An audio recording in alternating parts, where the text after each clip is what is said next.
Welcome to Write a Winning Resume with Walden Career Planning and Development. We thank you for joining us. Before I hand it over to our presenters, I want to review some instructions for navigating and participating in this session. Audio is muted and video sharing is not available for participants. Feel free to resize or move any of the session content tools around your screen. Next, enter your questions for the presenters in the Ask Questions section, and we will share your questions as time allows. The attendee chat is also available throughout this session. Access the paperclip icon for a PDF of the presentation and download links and resources from the related content area. If any of the tool windows disappear, you may access the toolbar at the bottom of your screen to open it again. As a reminder, this webinar is being recorded and is available on demand through the same link you used to register for the session. Once the session concludes, don't forget to complete the webinar survey to provide feedback. I'll now turn it over to our presenters.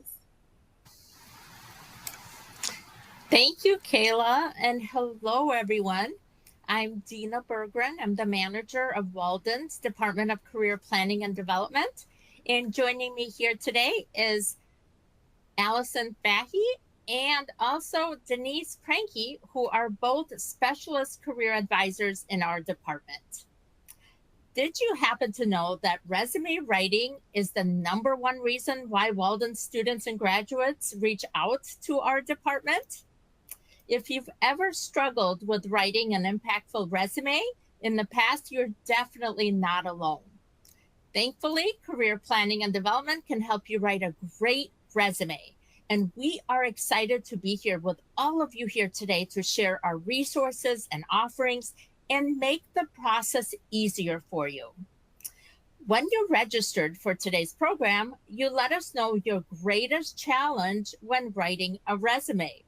And according to the results, we found that some of the greatest resume writing challenges for our audience are, #1, how to highlight relevant skills and accomplishments on my resume, followed by how to tailor the resume for specific positions, and then what is the best format to use for my resume, and finally, last but not least, how to organize my resume sections.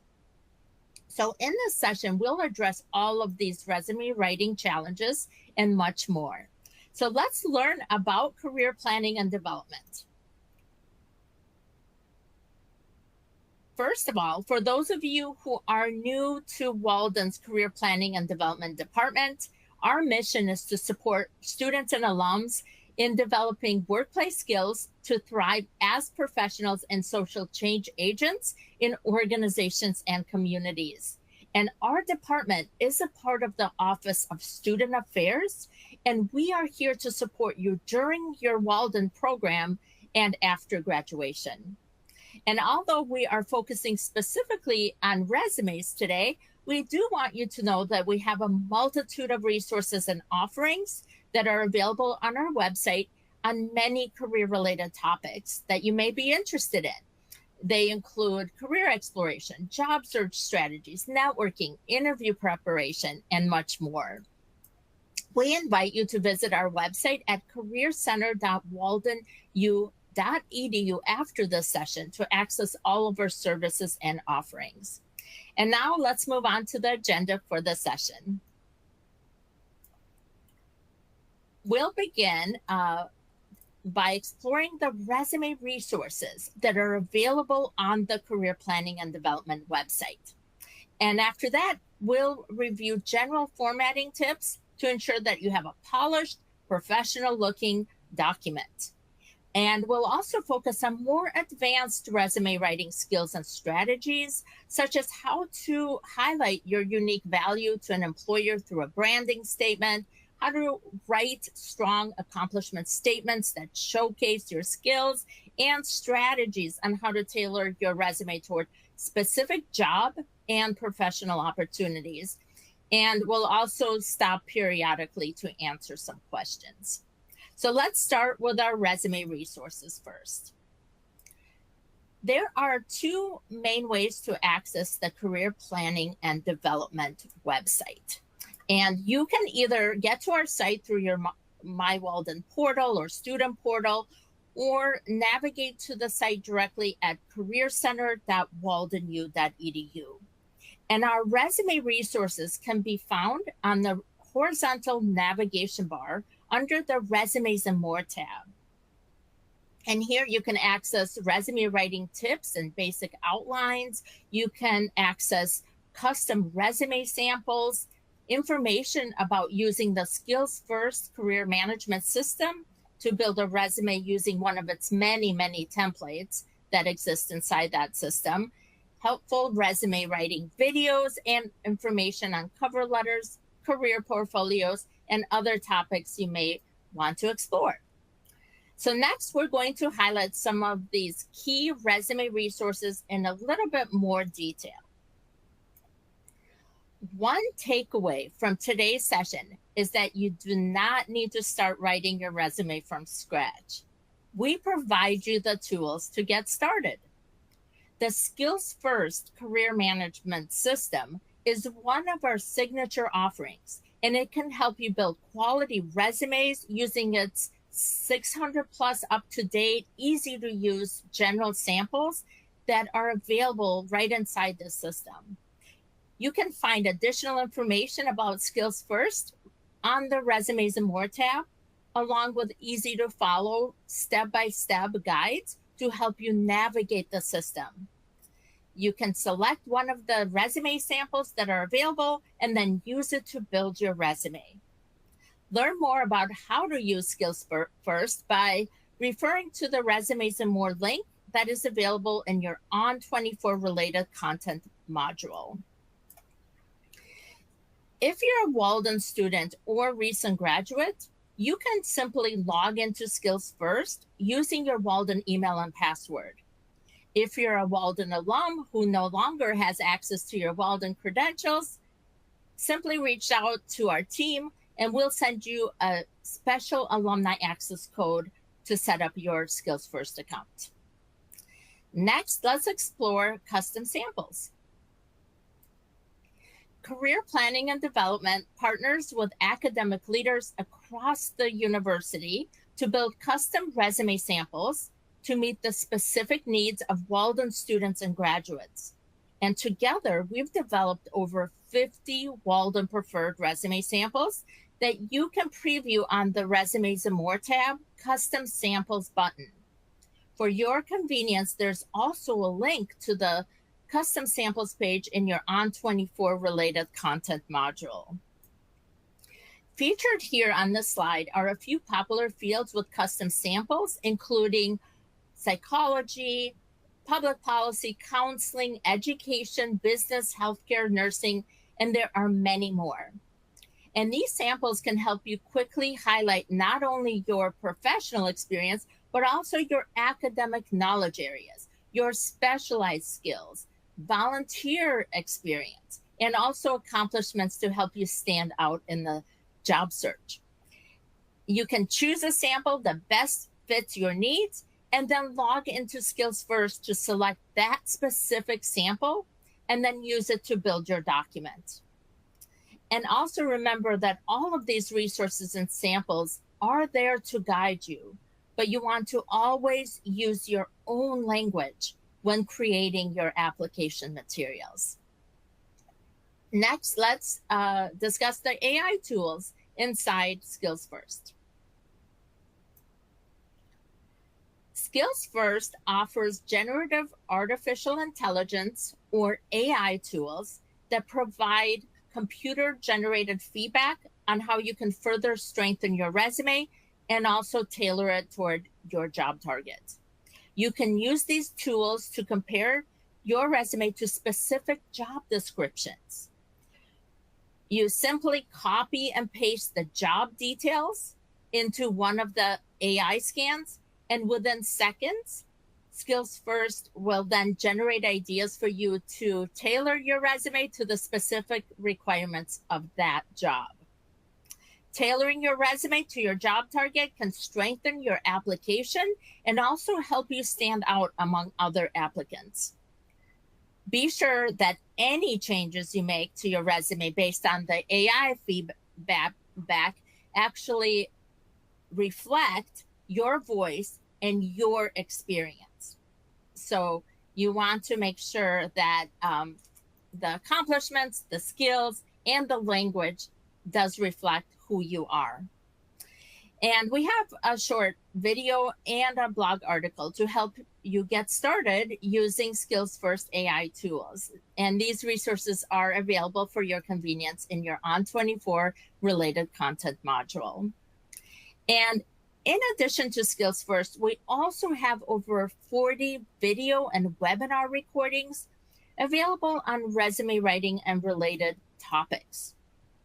You may be especially interested in Build a High Impact Resume Workshop, where you can watch on demand, or you can watch actually the recording of it on our website. And this is a great program to continue boosting your resume writing skills. If you're a doctoral student or graduate, we also invite you to watch Develop Your Academic CV to learn how to create a curriculum vitae. A CV is a document that is often used when applying for higher ed, research, or leadership roles. And if you are struggling with writing cover letters, watch the Career Skills program, Create a Custom Cover Letter, to save time and also make the process easier. So with that, let's pause here for a few minutes and see if we have any questions. Kayla, do we have any questions about our resume resources? Yes, we do. So our first question is, are there any tips on finding the correct sample resume to use for my specific career? Yeah, absolutely. I would go straight to the custom samples page, and there is a link to that in your ON24 related content module. So there you can view all of the Walden preferred resume samples and also cover letter samples that are available. And these samples were developed by our team and academic leaders across the university. And you can find one that best fits your needs and experience. But also, it is often helpful to look at multiple samples for ideas. And in addition to that, we have resources that are available on the Resumes and More tab that can help you as well. So after you choose a sample that you'd like to use, you can then go to the Resumes and More tab and use the Skills First resume guide, which is available on that page. And there's also a link to it in your content module. And you can follow it step by step to use that template, find it in the Skills First system, activate it or make a copy, and then edit it with your information. And you can always add new sections, you can reorder the sections, you can relabel the sections, and basically make it your own. And after you're done creating your resume, you can use Skills First AI tools to enhance it. And do we have any other questions today, Kayla? Yes, we do. Our next one is changing careers. How do you add relevant information from previous jobs that are not recent? Okay, that's a really good question. So typically you would go back 10, 15 years on your resume. However, if you are changing careers, what you probably want to do is highlight your academic experience first. So on a resume, and Allison will tell us more about resume sections, but many times you have your summary section and then your experience section or professional experience section. But if you're are changing careers, you want your education section before your experience section. And that way you can place more emphasis on your education. And Allison will tell us more about that in her section of this presentation. Great question. And our next one, and it's a short one so that you can continue, is what email do I use to request Skills First? Oh, if you're a Walden alum who no longer has access to your Walden email and password, simply email careerservices@mail.waldenu.edu. And Kayla, maybe you can type that into the chat for everyone.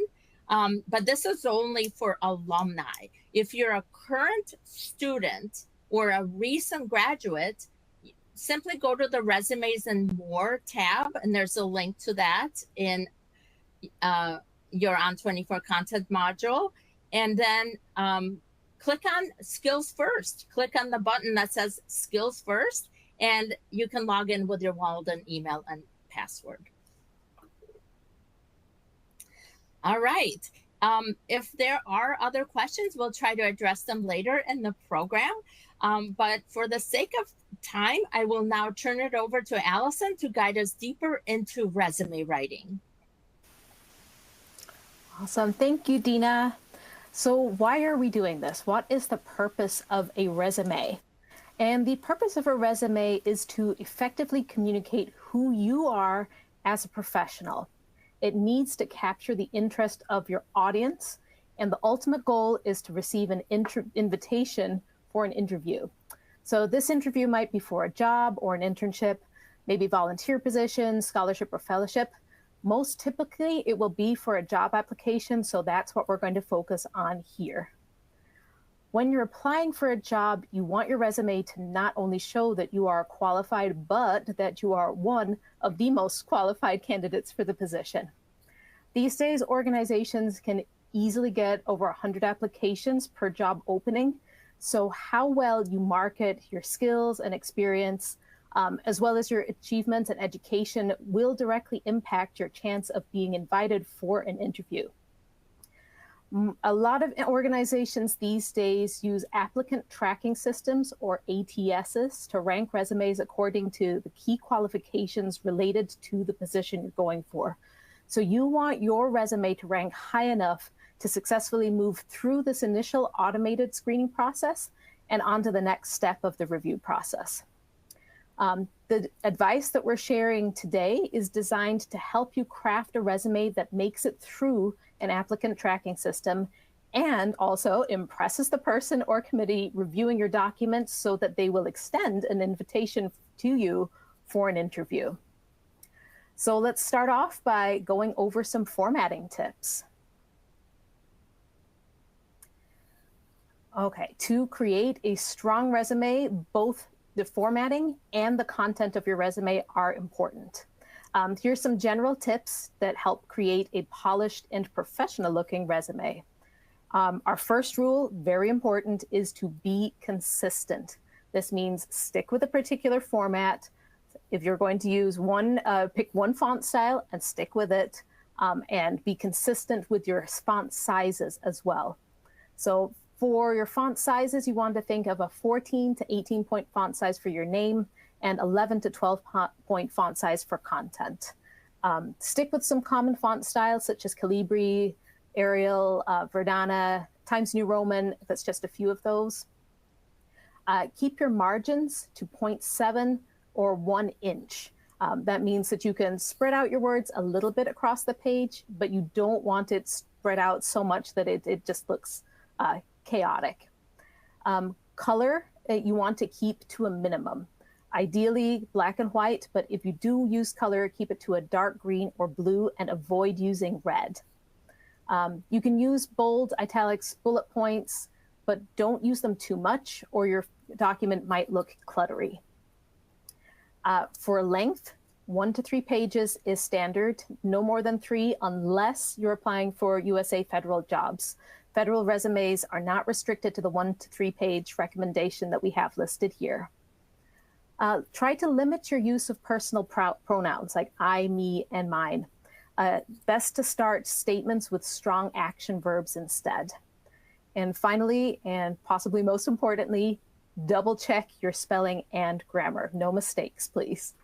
And keep in mind, if you're using one of our Skills First resume templates, it will already have many of these formatting tips built in.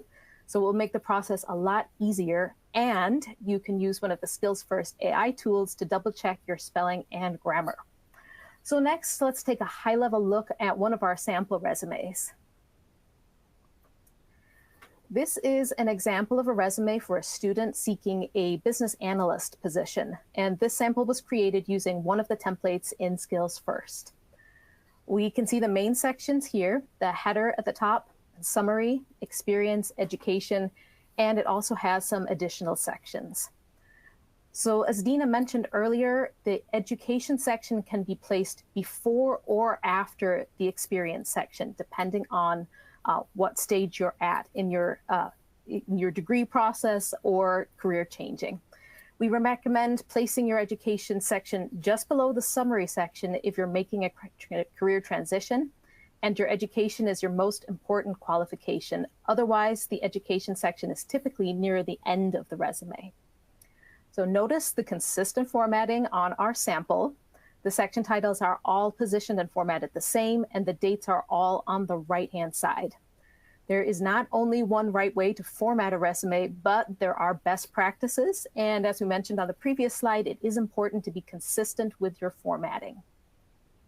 Now we'll dive a little deeper into each one of those sections. So starting with the header right up at the top, your contact information should be up there in the header.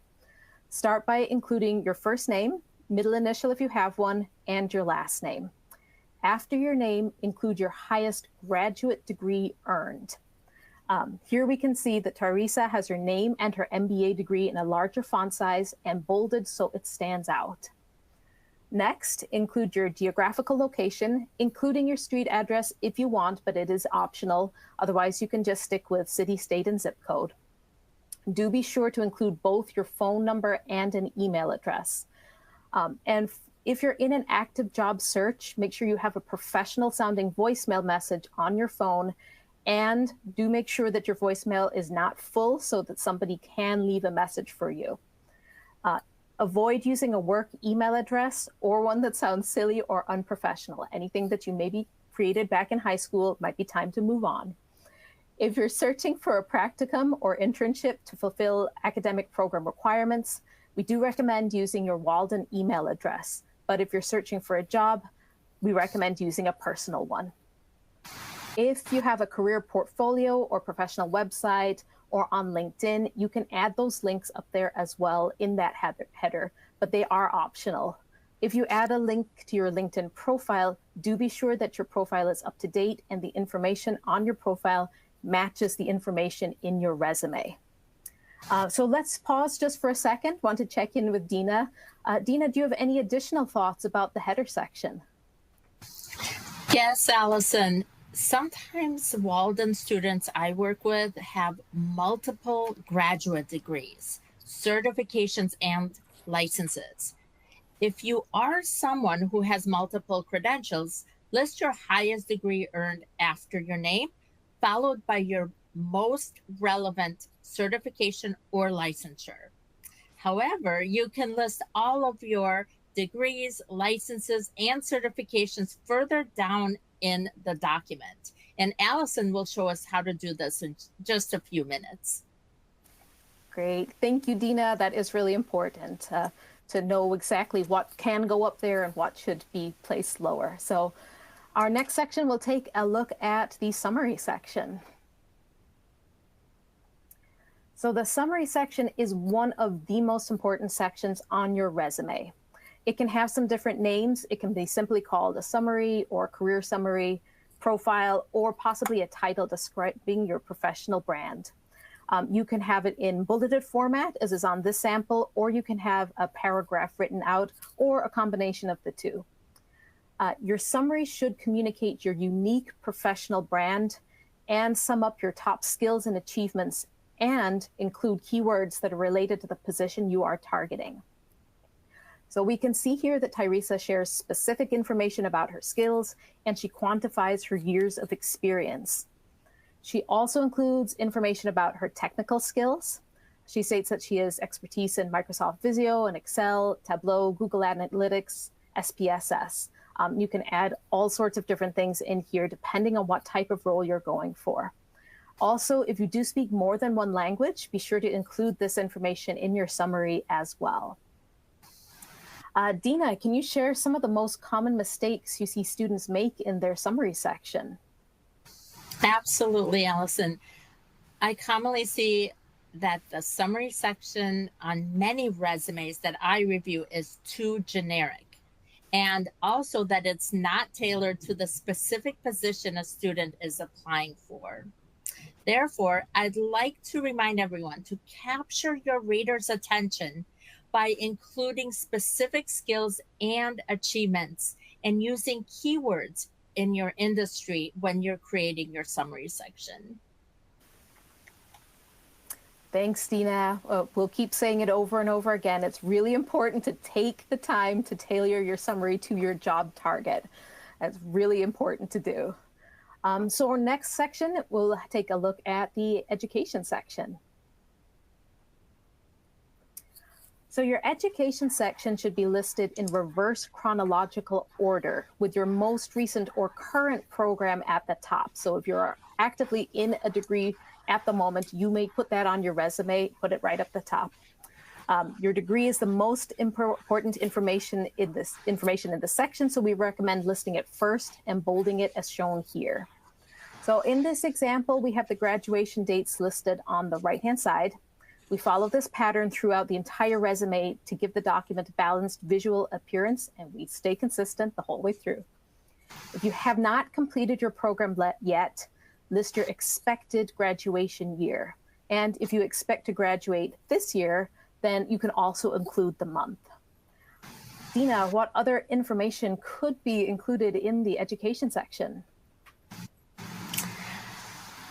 If someone is a doctoral student who completed a dissertation, they could include the title or topic of their dissertation right in this section.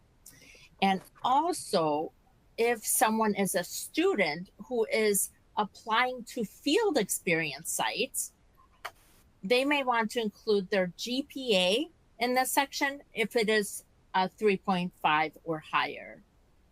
You could also include undergraduate honors, such as magna cum laude or summa cum laude, in this section as well. Perfect. Thank you, Dina. Next, we recommend placing any relevant licenses or certifications that you have in their own section, not in the main education section. Give them their own section.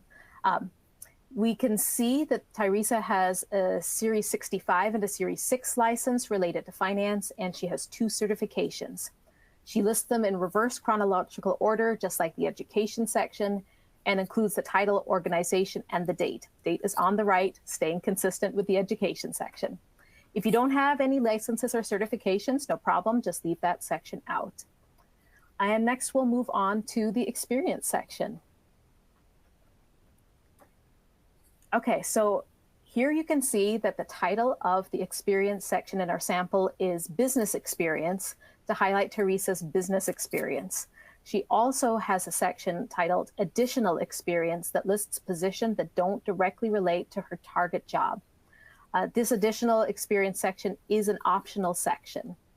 Section titles can be adjusted to reflect your own experience. So if you're moving into a new field, you may want to consider a more general title just as experience or professional experience.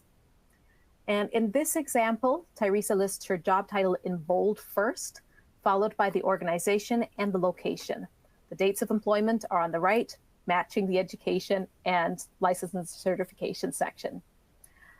You can notice that the bullet points start with action verbs and include accomplishments. And Denise will be discussing how to create strong accomplishment statements coming up in a few slides. And next, we'll go over a few additions for some additional sections. So here are a couple of common additional sections that you might want to consider adding. By including professional affiliations that you're a member of, you're showing that you are involved professionally in your field. And research can also show that many employers value relevant community involvement. So this is an excellent section to add. This section could also be called volunteer experience. You might also want to include sections on publications or professional development or relevant coursework, particularly if you're doing a career change. Another option to showcase your technology skills rather than just having them in your summary section is to create a separate section specifically for technology skills. Whenever you're adding additional sections, make sure that they are relevant to your target audience.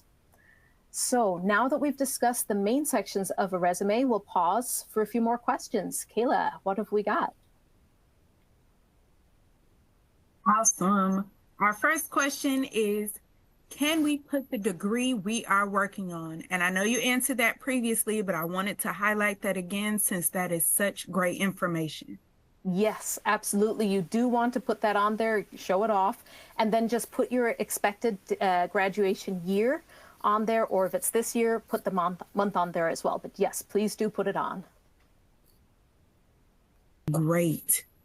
Our next question is, how many pages should a resume have and how many is too many? That is a really good question as well. 1 to 3 is our general recommendation. Depending on where you are in your career, you may have a lot that you want to add in. Don't do too much. If you're at the beginning of your career, try and keep it maybe to 1 page.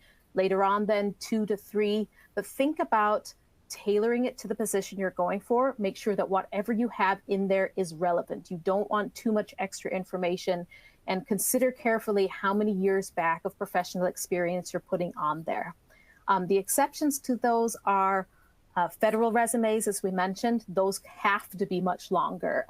And we do have some samples of federal resumes in the custom samples page as well. So if that's something you're interested in, definitely take a look at that. Curriculum vitae, can be slightly longer as well, more maybe 4 to 6 pages, but it really comes down, once again, like a broken record, of tailoring it to the job you're going for.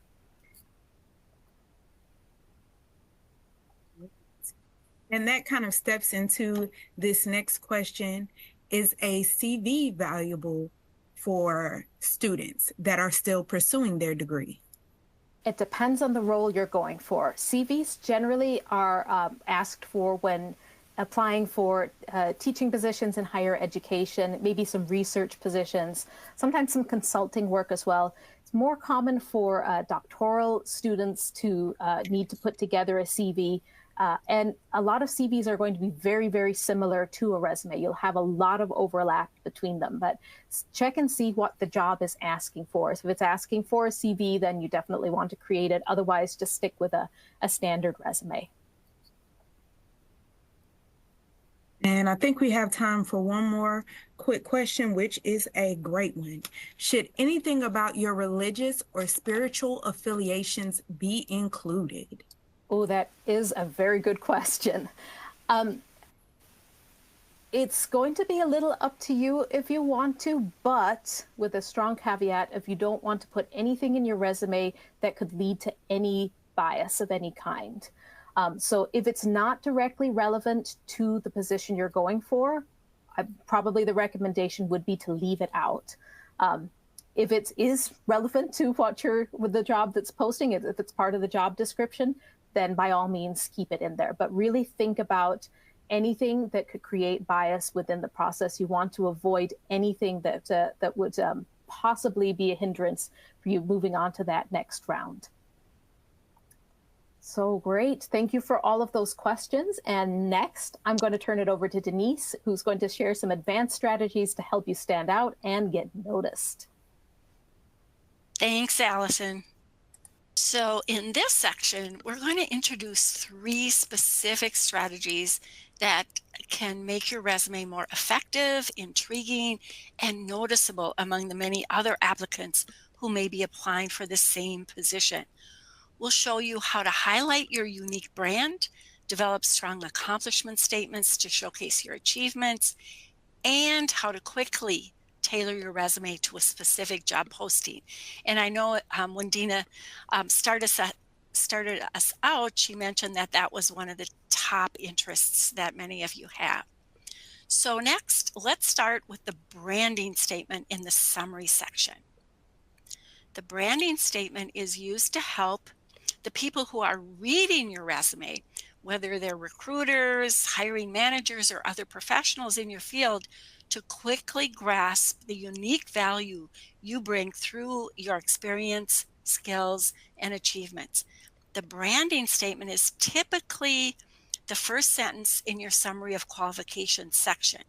This section should be near the top of your resume, just below the contact information, as Allison pointed out. Many people struggle with creating an impactful branding statement because it's just difficult to know what to highlight. So we're going to break it down into several parts to make the process easier. So as we go through this example, we'll encourage you to reflect on your unique professional brand and to create your own branding statement. So the first step is to select 1 or 2 adjectives that best describe you. Think about what you're best known for. What are you most passionate about in your field? In our example shown here, the adjective is student-centered because this individual is strongly committed to education. The second step is to review your work, volunteer, and academic experience and reflect on previous roles that you held. In our example, you can see that the individual highlighted her role as an instructor. She taught GED courses. As a mentor, she mentored kids in her community, and as a coach, she coached other instructors. And then next, quantify your years of experience in those roles. How much combined experience do you have? Remember that the experience can also come from volunteering or internships, not just through paid experience. In this example, she has 5 years of combined experience in the 3 roles she mentioned. And then the last step is to include several specialty areas that directly relate to the job. In our example, this person is applying for a position in higher education, so she specifically mentions her specialty areas in teaching online and in-person GED classes. She also provided details about the population of students she taught, adult learners from 10 plus countries and regions. So now let's put all the pieces together, the objective or the adjective, roles, years of experience, and specialty areas. And the final branding statement is student-centered instructor, mentor, and coach with over 5 years of experience teaching online and in-person GED classes to adult learners from 10 plus countries and regions. So next, let's look at a few additional branding statements for ideas. So we're going to share 3 branding statements taken from custom resume samples on the Career Planning and Development website. The first one is for an entry-level branding statement from someone who is changing careers.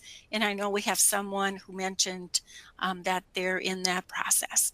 So this might be relevant. So for sample, it highlights the individual's role as a student, volunteer, project leader, along with knowledge areas in their field. And the second example is from a mid-career professional who is a client-centered community advocate and caseworker with 4+ years of experience. Here, notice the specific populations of clients are included: adults and children experiencing trauma, homelessness, mental illness, and physical and developmental disabilities. And the last example is from a public health leader with over 10 years of experience managing public health programs and projects, supervising staff, partnering with community and government organizations, and using data to guide public health policies and decisions. Again, notice the specific details in these statements. It's very clear what their specialty areas are and the level of experience they offer. So we hope that breaking down the branding statement and referring to these examples will help generate ideas on how to communicate your own unique brand in your summary section. So next, let's work on developing and strengthening the accomplishment statements on a resume. So accomplishment statements typically appear right after your branding statement in the summary section and also throughout your experience section. If you're just starting out and you don't have a lot of work experience in your field yet, but you do have relevant volunteer or internship experience, you can add accomplishment statements to your volunteer or internship experience sections. To develop strong accomplishment statements, start with strong action verbs. For example, led, initiated, supervised, managed, and directed are just a few examples of action verbs that highlight leadership skills. In the example on this slide, the individual chose the verb evaluated because she wanted to highlight her experience in program evaluation. The next step is to provide specific details, quantify when possible, and incorporate industry keywords. Your accomplishment statements should be detailed, yet very concise. In this example, she quantified the number of programs. She said 3 new training programs, and she included the specific type of metrics she used, quantitative and qualitative. And she shared that she presented the findings to executive leaders. She avoided using filler words such as responsible for, various, or as needed, or as necessary. Instead, every word in this statement points out that she is a strong researcher and presenter. And then finally, the third step is to include outcomes or results whenever possible. In this example, she states that her initiatives increased employee product understanding by 32%. So next, let's take a look at a few additional examples for ideas. So here are 4 examples of accomplishment statements for various professional roles: entry-level, mid-level, advanced, and leadership roles. The entry-level example is for a career changer who is highlighting relevant skills and responsibilities that would benefit a potential employer. The mid-level sample incorporates keywords to showcase their level of expertise. And in this advanced sample, they use numbers to convey the scope of their responsibility and expertise in budgeting. The leadership sample focuses on leading and supervising other human resource professionals. Again, adding numbers helps the reader understand the level of responsibility. And next, to help you get started with writing your own accomplishment statements, we'd like to share a list of action verbs, which you can download from your On24 related content module.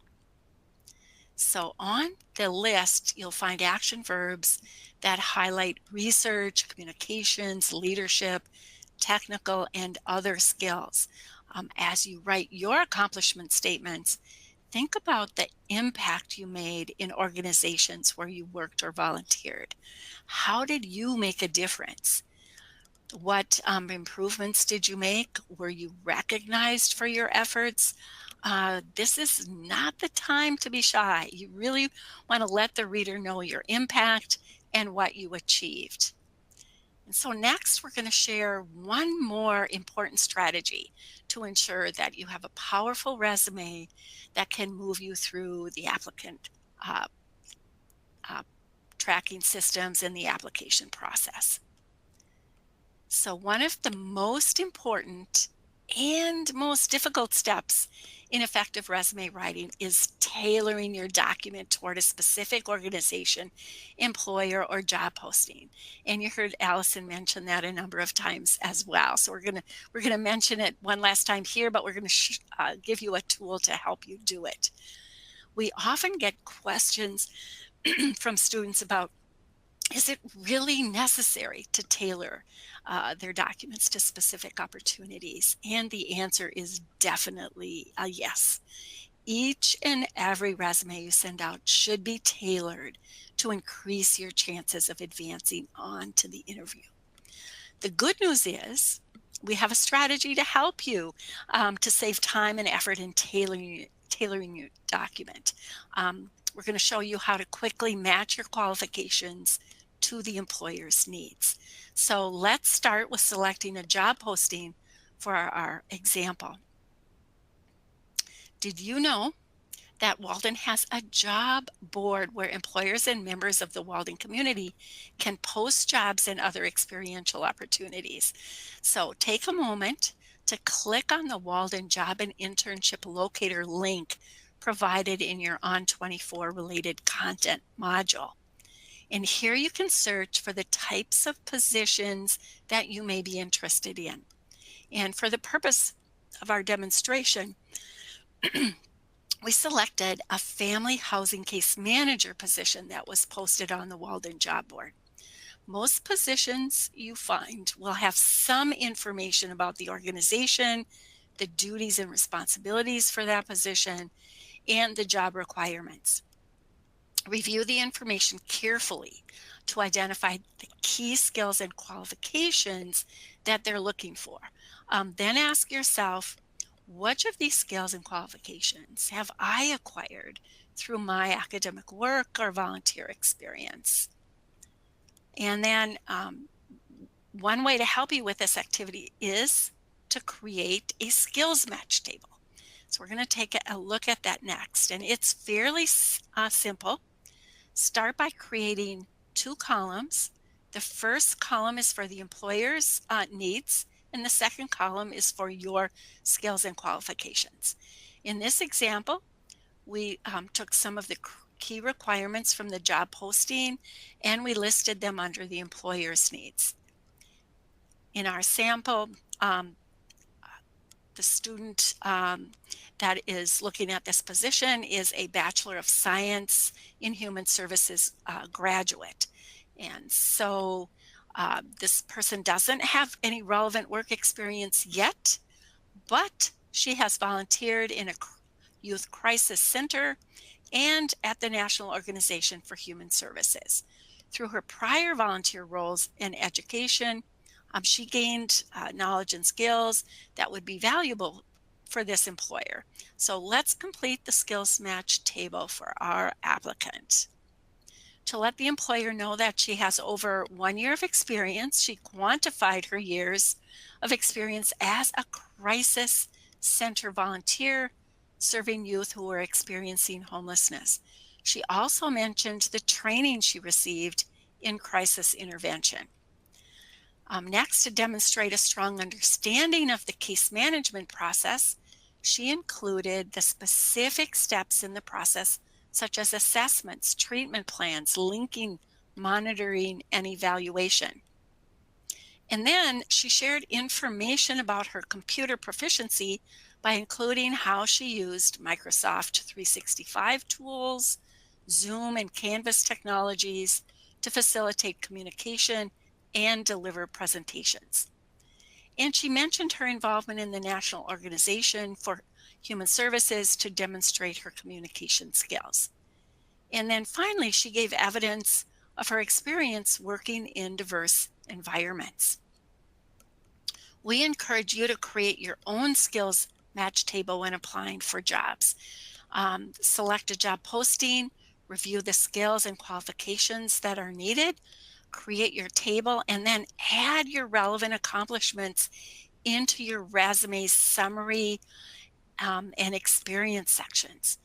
This will help you successfully tailor your document toward the employer needs and show that you're a perfect match. For additional tools to help you match your resume to a job posting, use Skills First AI features that Dina previously introduced. They will make this such a fast process. So if you're thinking like, oh, I don't have time to do this every time, really take advantage of the Skills First AI tools that will really speed the process up for you. So we hope that learning about the available resume resources, formatting, and advanced resume skills have equipped you with tools that you need to take your resume to the next level. And so next, we're going to open it up for more of your questions. So Kayla, do we have any questions? Yes, we do. One of our questions is, do you have tips for someone who has not worked outside of the home for 20 plus years, but has volunteered? And I know you mentioned volunteering, so I want to go right back to that. Okay, I'll take this first one. Yes, exactly. So and you're not alone in being home if you've for whatever reason. So if you've been volunteering, then you can order your resume.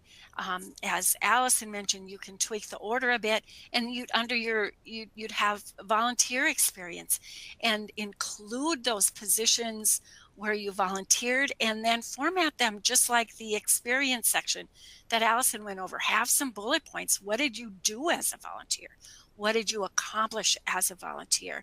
And then also make sure you move your education section up. So you'd have your header, your summary, and then you'd have your education section, because it's likely your education is going to be your most valuable qualification for making that transition.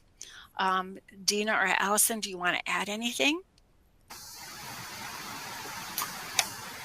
I just think that volunteering while you're a Walden student can really boost your resume. And even if you choose to get involved in student organizations at Walden, this is another way that you can build your leadership skills.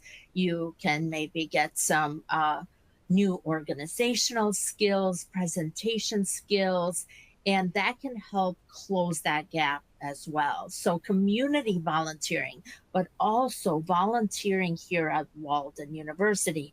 There are many opportunities to do that.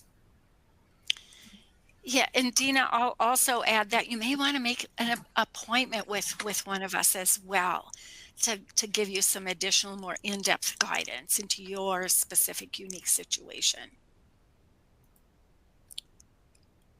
Excellent. Our next question, I'll push over to you, Allison. Can you assist with how our resume should look after we graduate? Excellent question. And it depends on what type of job you're going for. You're always going to tailor it to it. You want to have your degree on there. And if it's a graduate degree, put those letters after your name up in the header. Show that off as much as you can. Put the year that you graduated on there. And then decide for yourself if your education needs to go under your summary, or if your professional experience needs to go under there, or volunteer experience. Just as Denise was saying, to think about what is most relevant for the job that you are applying for. So really, there's not going to be a lot of differences between what you create as a student and what you create once you've graduated as an alum. But just those little details, make sure you do update it once you have graduated. If you're using an old version of your resume, make sure that's updated. If you want to add it to something like your LinkedIn profile as well, make sure everything gets updated across the board in all your documentation. Wonderful. Our next question, I'll push over to you, Dina. What are some best practices for AI in Skills First for resume writing? Yeah, that's a great question. Well, first of all, in your On24 content module, there is a link to a video, a short video on Skills First AI tools, and also a link to a blog article about these tools. So, this is the first step. Also, if you go to the Resumes and More tab, there's the Skills First Resume Guide that will show you how to use the AI tools in Skills First. Now, the great news about these tools in Skills First is that your personal information is redacted. So it's much safer to use the tools, the AI tools in Skills First than to, let's say, drop your resume into ChatGPT. You don't want to do that because you want all of your personal information to be redacted before you run the AI scans. But in the resume module alone, there are 10 AI scans. And there's one where it will give you a report of an AI review of your resume for improvements and enhancements. There's another one where you can drop in the job details and it'll generate a report to match your resume to the job posting. So it doesn't make changes on your resume, but it gives you a report that you can download with tips and suggestions. And you always want to use critical thinking skills because remember that this is computer generated feedback. So you always want to ask yourself, does this reflect my skills? Does this reflect my experience? Does this make sense, right? But the AI scans in Skills First, they are great idea generators and they can help you stop and kind of think, okay, does this make sense? Maybe I can make an enhancement, an improvement to my resume. I hope that helps. Excellent. Denise, I'll push this question over to you. I know you are highlighting tailoring a resume and the different tips and resources. How can you elaborate on resumes for internships? Oh, yeah, that again, a great question. I will add that we have some specific sample resumes for internships in the Skills First system. So a resume for an internship is going to be a little bit different. What I would suggest right in the summary, in your first bullet point, maybe instead of that general branding statement, have that more second, but state that you're a current student in whatever program and you're seeking a practicum and internship. So let the reader know right away, because then they have that context, and then you would have some bullet points, and it might be a little bit different. Those bullet points might center around some of what you're doing in your academic program. So you might start a bullet point that would say academic knowledge of, and then pull on some of what you've been studying. And then you would think about transferable skills, depending on the program you're in. Maybe if you don't have a lot of relevant work experience for the program that you're in, think about transferable skills that you would have. And then have also, if you've used any technology, you might want to include that in one of the statements as well. If you've used any like confidential documentation systems, to include that, depending on your degree program. And then also move that education up rather than have it at the end. Like Allison mentioned, you can have it below the summary, or you can have it at the end. For if you're seeking an internship, I would definitely encourage you to move it up, because again, that's going to be one of your strongest qualifications and requirements. And that person reading that document, they're going to be interested in that academic program. And then look at your experience section. What would be relevant? What would be some transferable skills that you would that you would have. So let's say someone, maybe they have a bachelor's degree in business and they've been working in business and they've been a manager, but then they're going for a master's degree in clinical mental health counseling. So they would look and say, well, maybe instead of all the business analytics work that they've done, they would focus more on the human interaction part of managing more their people and communication skills in their experience section. And, again, if you feel, you can make a one-on-one appointment with us too, and we can drill down for individual situations. That was an excellent answer, Denise. And you actually answered more than one question at the same good. time. Oh, good. Kudos. Oh, good. Our last question is, how should or what section should we use to list membership in societies? Can take that one. So we have some of our additional sections.